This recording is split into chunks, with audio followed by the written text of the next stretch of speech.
नमस्कार दोस्तों, अगर आप भी कोलकाता नाइट राइडर्स और गुजरात टाइटंस के बीच खेले गए 39वें और सांसों को रोक देने वाले सबसे रोमांचक महामुकाबले के बाद खुश हैं, तो हमारी इस वीडियो को एक लाइक जरूर कीजिएगा। दोस्तों, हमारी इस वीडियो का लाइक टारगेट सिर्फ 500 लाइक है, तो दिल से लाइक करना नहीं भूलिए। दोस्तों, इस मुकाबले में पहले गुजरात के बल्लेबाजों की तूफानी बल्लेबाजी देखने को मिली, जिसके बाद केकेआर ने भी बल्लेबाजी से वापसी की, लेकिन फिर गुजरात के गेंदबाजों ने केकेआर को घुटने टेकने पर मजबूर कर दिया और लास्ट में जाकर यह मैच काफी रोमांचक हो गया। तो ऐसे में आज हम आपको इस वीडियो में बताएंगे इस रोमांचक मुकाबले की पूरी हाइलाइट्स। तो दोस्तों, टाटा आईपीएल 2025 में एक और सांसों को रोक देने वाला सबसे रोमांचक मुकाबला आज आईपीएल इतिहास की दो खतरनाक टीमों के बीच खेला गया। इस महामुकाबले में जहां अजिंक्य रहाणे की कोलकाता नाइट राइडर्स के सामने शुभमन गिल की गुजरात टाइटंस टीम थी। इस महामुकाबले में जब टॉस के लिए सिक्का उछाला गया तो कोलकाता के कप्तान अजिंक्य रहाणे ने टॉस जीता और टॉस जीतकर पहले गेंदबाजी करने का फैसला किया और गुजरात को पहले बल्लेबाजी करने के लिए आमंत्रित किया, जहां गुजरात की तरफ से दो खतरनाक बल्लेबाज मैदान पर उतरे। इस महामुकाबले में कप्तान शुभमन गिल और साई सुदर्शन के कंधों पर अपनी टीम को एक बेहतरीन एवं तूफानी अंदाज में शुरुआत दिलाने की जिम्मेदारी थी, तो वही केकेआर ने गेंदबाजी की कमान दी अपने युवा और प्रतिभाशाली पेसर वैभव अरोड़ा को। पारी का पहला ओवर बेहद सधा हुआ रहा। वैभव ने बेहतरीन लाइन और लेंथ के साथ गेंदबाजी की और गुजरात के ओपनर्स को खुलकर खेलने का कोई मौका नहीं दिया। इस ओवर में सिर्फ 4 रन ही बने। दूसरा ओवर कप्तान अजिंक्य रहाणे ने स्पिनर मोइन अली को थमा दिया।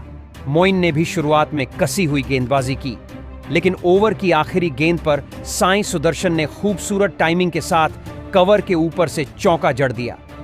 इस चौके ने गुजरात को थोड़ी राहत दी और ओवर से कुल 8 रन आए। तीसरे ओवर में वैभव अरोड़ा को एक बार फिर मौका मिला, लेकिन इस बार साई सुदर्शन पूरी तरह से सेट हो चुके थे और अलग ही इंटेंट के साथ बल्लेबाजी कर रहे थे।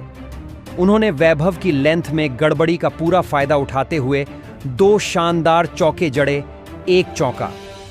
उन्होंने बैकवर्ड पॉइंट के ऊपर से खेला तो दूसरा स्क्वायर लेग की दिशा में तगड़े फुटवर्क के साथ निकाला। उनका आत्मविश्वास साफ नजर आ रहा था। चौथा ओवर फिर से मोइन अली लेकर आए। इस बार उन्होंने पहले से भी ज्यादा कसी हुई गेंदबाजी की। इस ओवर से सिर्फ 2 रन ही निकल पाए और केकेआर को राहत की सांस मिली। 5वां ओवर हर्षित राणा को सौंपा गया, लेकिन इस बार शुभमन गिल ने मोर्चा संभाला और 2 बैक टू बैक चौकों के साथ केकेआर पर दबाव बना दिया। एक चौका उन्होंने स्ट्रेट ड्राइव के रूप में खेला, जबकि दूसरा मिड विकेट के ऊपर से शानदार फ्लिक था। शुभमन का बल्ला अब बोलने लगा था। पावर प्ले यानी शुरुआती 6 ओवरों के बाद गुजरात का स्कोर 45 रन बिना किसी विकेट के था। भले ही रणगति 7.5 की औसत से थोड़ी कम रही हो, लेकिन सबसे बड़ी बात यह थी कि गुजरात ने अपने दोनों सलामी बल्लेबाजों को बनाए रखा था।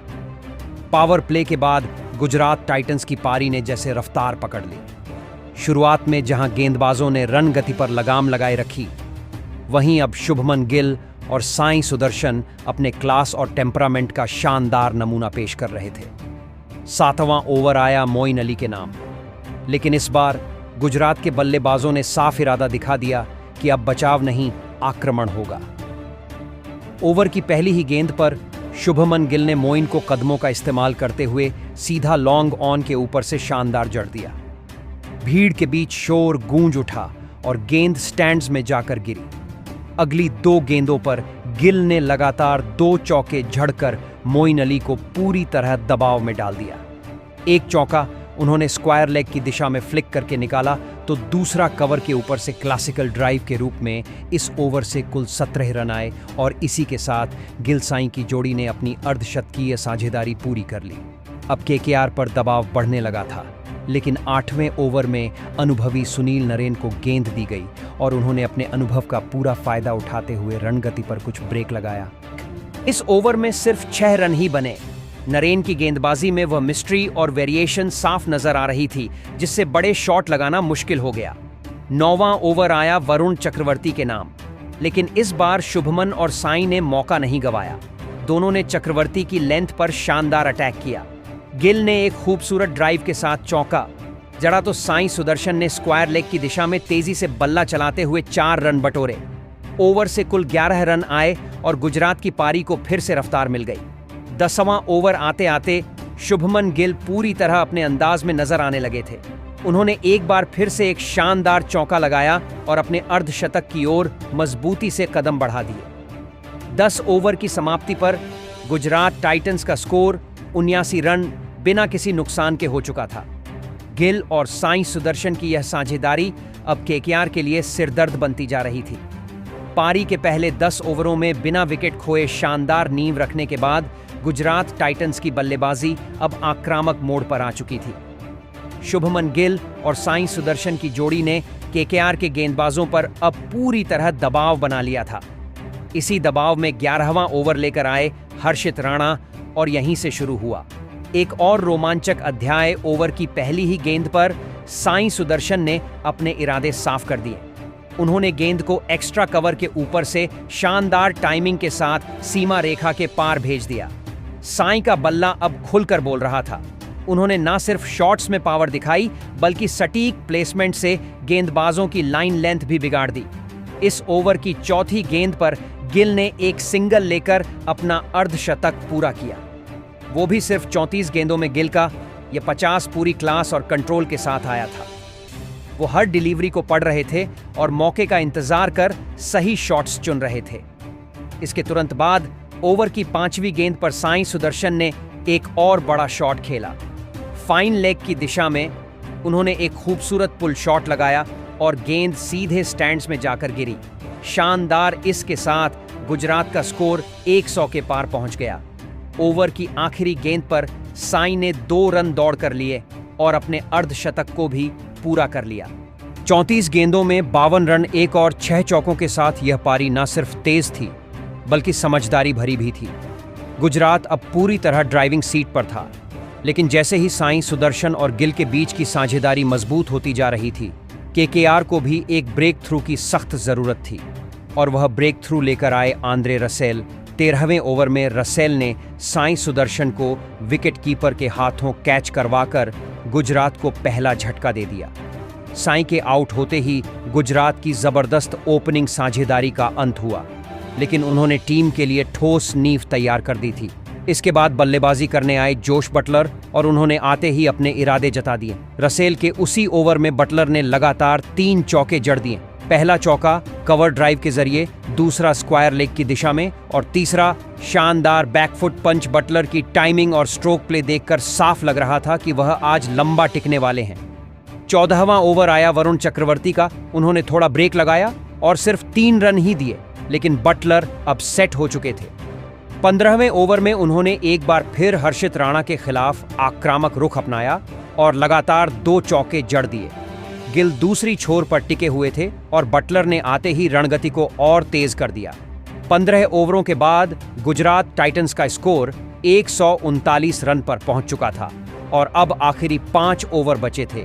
16वां ओवर एक बार फिर वरुण चक्रवर्ती को सौंपा गया, लेकिन इस बार शुभमन गिल ने उनका स्वागत बेहद आक्रामक अंदाज में किया। गिल ने लगातार 2 गेंदों पर 2 खूबसूरत चौके जड़ दी, एक कवर ड्राइव और दूसरा स्ट्रेट बैट से शानदार स्ट्रोक। इन शॉट्स से साफ हो गया कि अब गुजरात की पारी को रोक पाना आसान नहीं होगा। इन 2 बाउंड्रीज के साथ टीम का स्कोर 150 के पार पहुंच गया और केकेआर के लिए खतरे की घंटी बजने लगी। 17वां ओवर लेकर आए अनुभवी स्पिनर सुनील नरेन, लेकिन गिल आज पूरी लय में थे। उन्होंने इस ओवर में एक गगनचुंबी लगाया जो सीधे डीप मिड विकेट के ऊपर से स्टैंड्स में जा गिरा। गिल अब तेजी से अपने शतक की ओर बढ़ रहे थे और उनका बल्ला मानो आग उगल रहा था। फिर आया 18वां ओवर। गेंदबाज थे वैभव अरोड़ा और यही ओवर बन गया इस पारी का सबसे रोमांचक मोड़। तीसरी गेंद पर गिल ने एक और जड़ दिया, लॉन्ग ऑन के ऊपर से क्लीन हिट। इसके बाद अगली ही गेंद पर उन्होंने एक शानदार चौका भी लगाया। अब वो सिर्फ कुछ ही रनों की दूरी पर थे अपने शतक से, लेकिन 5वीं गेंद पर वैभव ने शानदार वापसी की। एक लो फुल टॉस गेंद डाली जिस पर गिल ने बड़ा शॉट खेलने की कोशिश की, लेकिन गेंद सीधा रिंकू सिंह के हाथों में जा समाई। शुभमन गिल आउट हो गए। 55 गेंदों में 90 रनों की जबरदस्त पारी खेलकर इस इनिंग में उन्होंने 10 चौके और 3 लगाए और अपने शतक से महज 10 रन दूर रह गए। यह विकेट गुजरात के लिए बड़ा झटका था, लेकिन अभी भी उनके पास जोश बटलर जैसे विस्फोटक बल्लेबाज मौजूद थे। 19वां ओवर हर्षित राणा ने डाला और कमाल की गेंदबाजी करते हुए सिर्फ 8 रन दिए और राहुल तेवतिया को 0 पर आउट कर दिया। केकेआर ने इस ओवर में थोड़ा ब्रेक लगाया, लेकिन अगला ओवर तूफान लेकर आया। 20वें और अंतिम ओवर की जिम्मेदारी एक बार फिर वैभव अरोड़ा को दी गई, लेकिन इस बार बटलर और शाहरुख खान की जोड़ी ने कोई रहम नहीं दिखाया। दूसरी और तीसरी गेंद पर जोश बटलर ने लगातार 2 चौके जड़ दिए। फिर 5वीं गेंद पर शाहरुख खान ने भी अपना दम दिखाया। डीप मिड विकेट की दिशा में जोरदार छक्का, जिसने दर्शकों को उछलने पर मजबूर कर दिया। इस आखिरी ओवर से गुजरात को 18 बहुमूल्य रन मिले और इस तरह 20 ओवर में टीम का स्कोर 198 पर पहुंच गया। बटलर ने 23 गेंदों पर धमाकेदार 41 रन बनाए, जबकि शाहरुख खान ने सिर्फ 5 गेंदों में 11 रन की तेज पारी खेली। गुजरात टाइटंस के विशाल स्कोर का पीछा करने के लिए कोलकाता नाइट राइडर्स की टीम मैदान पर उतरी। लक्ष्य था 199 रन, जो आसान बिल्कुल नहीं था और उसके लिए दमदार शुरुआत बेहद जरूरी थी। ओपनिंग के लिए केकेआर की ओर से आए रहमानुल्लाह गुरबाज और सुनील नरेन, 2 आक्रामक बल्लेबाज जिनसे ताबड़तोड़ शुरुआत की उम्मीद थी। गुजरात की ओर से पहला ओवर लेकर आए मोहम्मद सिराज मियां, मैजिक और सिराज ने अपने नाम के मुताबिक कमाल कर दिखाया। शुरुआती 4 गेंदें तो सदी हुई, लेकिन 5वीं गेंद पर उन्होंने वो कर दिखाया जिसका इंतजार गुजरात को था। एक तेज सटीक इन स्विंग यॉर्कर और रहमानुल्लाह गुरबाज पूरी तरह चकमा खा गए। एलबीडब्ल्यू की जोरदार अपील और अंपायर ने उंगली उठा दी। गुरबाज सिर्फ 1 रन बनाकर पवेलियन लौटे और केकेआर को शुरुआती झटका लगा। स्कोर सिर्फ 2 रन पर। गुरबाज के आउट होते ही तीसरे नंबर पर मैदान पर आए कप्तान अजिंक्य रहाणे, जिनसे सभी को आज बड़ी पारी की उम्मीद थी। अब टीम को न केवल स्थिरता चाहिए थी, बल्कि तेजी से रन भी। दूसरा ओवर ईशांत शर्मा ने डाला और रहाणे ने अपनी क्लासिक बैकफुट ड्राइव के साथ एक खूबसूरत चौका जरा। दूसरी ओर सुनील नरेन ने भी ऑफ साइड में एक करारा शॉट खेला और गेंद सीधा बाउंड्री पार। इस ओवर से केकेआर को 11 रन मिले और कुछ राहत भी। तीसरा ओवर एक बार फिर सिराज ने डाला और इस बार उन्होंने रनों पर कसी लगाम। ओवर में केवल 7 रन आए, जिसमें रहाणे के बल्ले से एक और शानदार चौका भी निकला। सिराज की लाइन और लेंथ बेहद सटीक रही। अब बारी थी प्रसिद्ध कृष्णा की, जो चौथा ओवर लेकर आए। रहाणे अब लय में आते दिखे और उन्होंने 2 जबरदस्त चौके लगाकर अपनी मंशा जाहिर कर दी। 5वें ओवर में फिर से सिराज गेंदबाजी पर लौटे, लेकिन इस बार उनके खिलाफ मोर्चा खोला। सुनील नरेन ने सिराज की पहली गेंद फुल टॉस थी, जिसे नरेन ने बखूबी भुनाया और स्क्वायर लेग के ऊपर से चौका मारा। अगली ही गेंद पर नरेन ने एक शानदार पुल शॉट खेला और गेंद सीधा स्टैंड्स में। अब केकेआर की रन गति उठने लगी थी, लेकिन शुभमन गिल ने कप्तानी में एक मास्टर स्ट्रोक चला। उन्होंने पावर प्ले के आखिरी ओवर के लिए लाए अपने सबसे भरोसेमंद गेंदबाज राशिद खान को, और राशिद ने आते ही करिश्मा कर दिया। ओवर की तीसरी गेंद पर उन्होंने नरेन को अपने स्पिन के जाल में फंसा लिया। नरेन बड़ा शॉट खेलने की फिराक में थे, लेकिन गेंद सीधे हवा में उठ गई और फील्डर के हाथों में समा गई। नरेन ने 13 गेंदों पर 17 रन बनाए और केकेआर को मिला दूसरा झटका। अब क्रीज पर थे वेंकटेश अय्यर। पावर प्ले के खत्म होते होते केकेआर का स्कोर 6 ओवर में 45 रन पर पहुंच चुका था, लेकिन 2 विकेट गंवा चुके थे। गुजरात के गेंदबाजों ने अपनी पकड़ बनानी शुरू कर दी थी और अब दबाव पूरी तरह केकेआर के बल्लेबाजों पर था।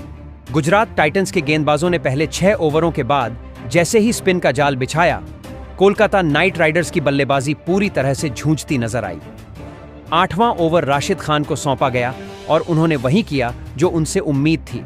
राशिद ने अपने स्पिन और वेरिएशन से रहाणे और अय्यर दोनों को बांधे रखा। केकेआर के बल्लेबाजों पर अब साफ तौर पर दबाव नजर आने लगा था। गेंदबाज एक के बाद एक शानदार ओवर डाल रहे थे और गुजरात की रणनीति रंग ला रही थी। अब साफ हो चुका था कि केकेआर को बड़े शॉट खेलने होंगे, वरना लक्ष्य उनके हाथ से फिसल जाएगा। लगातार डॉट गेंदें और धीमी रन गति के चलते अब रन रेट आसमान की ओर जाने लगा था। अब 10 ओवर में केकेआर का स्कोर 68 रन तक पहुंचा था और उनके हाथ में सिर्फ 6 विकेट थे। जरूरत थी अब बड़े शॉट्स की तेजी की, और यही सोचकर 11वें ओवर में अजिंक्य रहाणे ने मोर्चा संभाला। वॉशिंगटन सुंदर के इस ओवर में रहाणे ने अनुभव और आक्रामकता का मिश्रण दिखाया। पहले एक शानदार स्ट्रेट और फिर स्क्वायर लेग के ऊपर से चौका। रहाणे ने ओवर से कुल 13 रन निकालकर मैच में थोड़ी जान फूंकी, लेकिन इसी रफ्तार को कायम नहीं रख पाया। केकेआर 12वां ओवर आया साई किशोर का और उन्होंने एक बार फिर बड़ा झटका दिया। इस बार उन्होंने वेंकटेश अय्यर को रनों के लिए तरसाकर आखिरकार गलती करवा दी।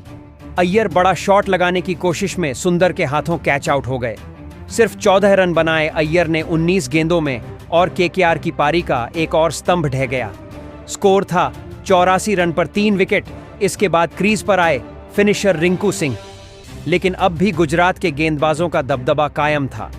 13वें ओवर में रहने ने अपनी 50 पूरी की 34 गेंदों में, लेकिन जैसे ही उन्होंने अर्धशतक पूरा किया, अगली ही चाल में सुंदर ने उन्हें मात दे दी। सुंदर ने एक वाइड गेंद डाली जिसे रहाणे ने खेलने की कोशिश की, लेकिन गेंद बल्ले को छकाती हुई बाहर निकली और बटलर ने फुर्ती से उन्हें स्टंप कर दिया।